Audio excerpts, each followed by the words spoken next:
Here, we will witness a Mexican-American family having a conversation around family preparedness in the case of separation by government authorities. They are already in a very unfortunate situation because the mother of the family has been taken by ICE agents a few days prior to this conversation. Her disappearance is what prompts the father to really sit down and have a talk with his kids about family preparedness. Let's see what happens.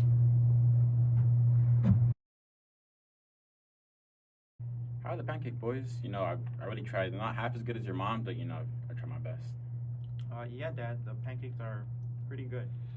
Yeah, they're amazing, Dad. Well, because, I have some important things to talk about. I've been trying to get in contact with your mom. As you know, she's been gone for about a week. She mostly got taken by ICE. But luckily, I was able to get an attorney and I talked to them this morning. An attorney? Dad, how did you get an attorney? Well, my cousin, he told me to go to MyCop. It's an organization that helps people with situations like us. Thank God there are people that will help donate us, who donate and work at a place like this. They connected me with a lawyer, like I said earlier this morning. He also gave me a list of other organizations like this around town and some other important documents for our family. Wait, we have important documents? Like what? Well, there's a lot, things like my work permit and your mom's driver license and your brother's birth certificates, medical records, and our proof of living here in the U.S. all these years, like our taxes. It's a lot. What's important to know about this question that the younger son asks his father is that most kids and most parents don't know what documents are important to keep the family safe. If the parents don't know, how are the kids supposed to know? Pay attention closely as the father here outlines what information his kids need to know. I stopped listening after work permits.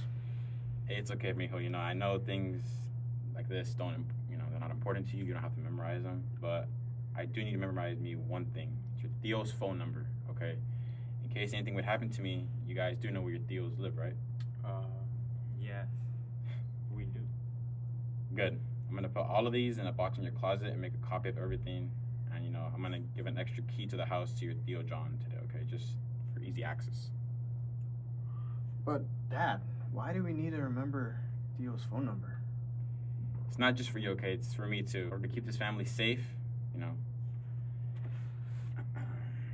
This is very important to me, like I said earlier, in case we need somebody that'll help out in an emergency situation like we just had with your mother in case I disappear, because you guys are everything to me, It's unlikely, but it's still possible, and we need all the help that we can get just to make sure that our family is okay. Dad, I'm scared. Are we gonna be okay?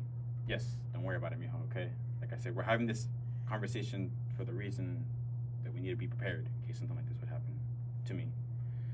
There are very good people in this organization, They're not just trying to get your mom back, but also just keep the three of us safe as is, This is our home and we're not going anywhere. Well, okay, Dad. That's great and all, but let's say you do get taken by ICE, and we're at school. What are we going to do? Are the police going to go for us? No, I've already taken care of that. Don't worry about it. I signed a document in that box, and the one that I put up in your guys' closets. I spoke to your Theo about it, like I said, and I also put his name under your guys' emergency card at school. He will be the one to pick you up just in case I get taken away. He's also under the caregiver authorization document that I prepared as well. I also am friends with a couple of your friends' parents at your guys' school, just in case something would happen to your Theo as well. We're not the only ones having this conversation too. You guys need to know that. Like, this is just a community-wide thing. Everybody in our situation, there's hundreds of people in our situation. So it's just something that we all need to know as a community.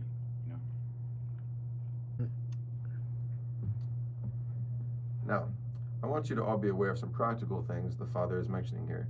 In addition to having connected with a trusted legal organization, he has identified an emergency contact and taken the necessary efforts to gather important documents for their family.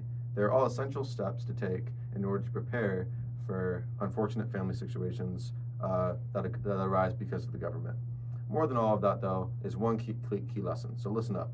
Do not go through this hard time alone.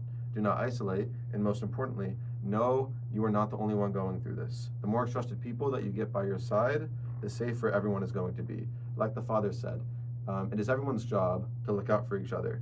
If this is a norm that we find ourselves living in, where we are looking out for each other, everybody will be one step closer to spurring on justice and protecting the communities and the people that we love. Thank you.